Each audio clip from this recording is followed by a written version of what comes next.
Kia ora Māngere, kia ora Triple T, introducing you to the bike that you're going to use over these next few weeks.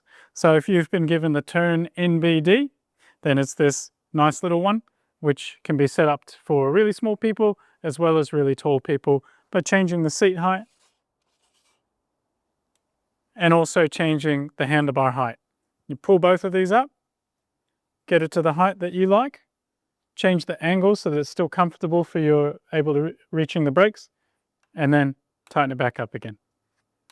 So this bike is nice and easy to use. To use it as an electric bike, you get to choose what power to put it in. There's Eco, Tour, Sport, or Turbo. In all of these modes, it measures what you're doing with your feet and gives you power in proportion to make a nice, smooth, safe ride.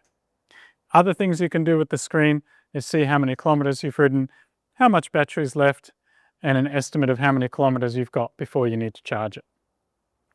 The bike has front and rear lights that should always be on. If they've been turned off, just turn them back on by pressing the light button on the screen. No need to turn them off though. Keep them on even during the day. It does hardly any damage to your battery and you'll be safer as well. The gears on the Tern NBD are really easy to use. You shift them here. 1 is an easy gear for going up a big hill, or up to 4 for normal riding, all the way to 8 if you're going faster. Because these gears are inside the rear hub, you can shift them when you're not pedaling.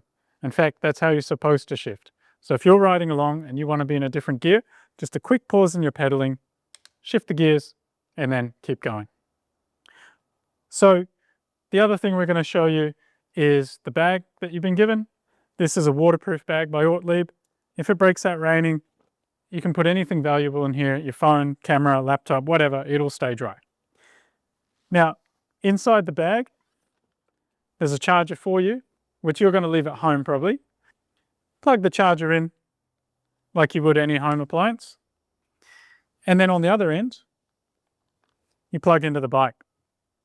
And on the Tern, that spot is here under the battery. There's only one way this can go in, so you won't get that wrong. And it'll tell you you've done it right, because you can see this is starting to flash.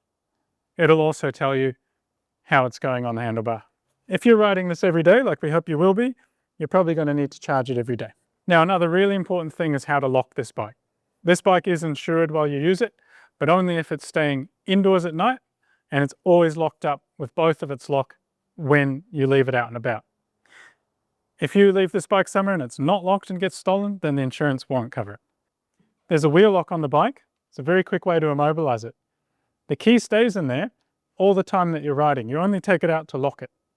The great thing about that is it means if you're out on a ride, you have your keys with you. They're not at home on the kitchen bench, they're on the bike.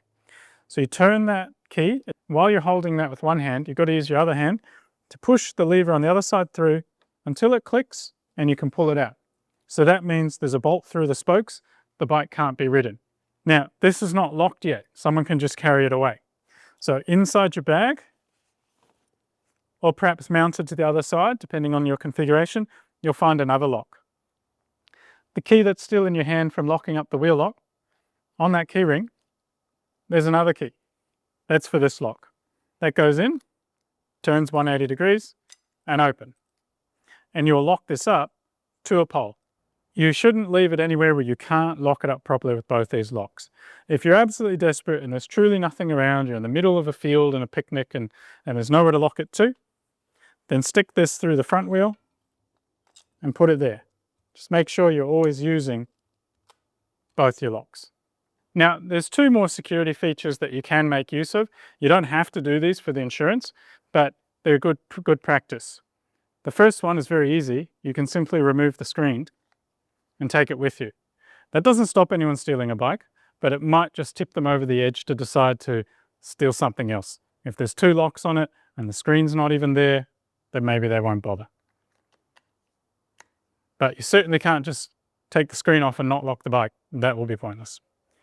Now, another thing you can do is you can remove the battery and take it with you. So that goes in, turn that key, and then it comes out, up, and away. Some people will do this so that they can charge the battery away from where they've parked the bike. And in other circumstances, you might take it off as an extra security measure.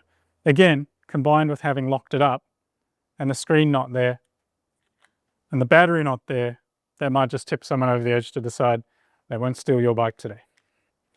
If you have any issues with the bike, you can talk to Triple T. You can also talk to us at eBike Team, ebiketeam.co.nz. You'll find our phone number there, or just Google EBT. Have fun.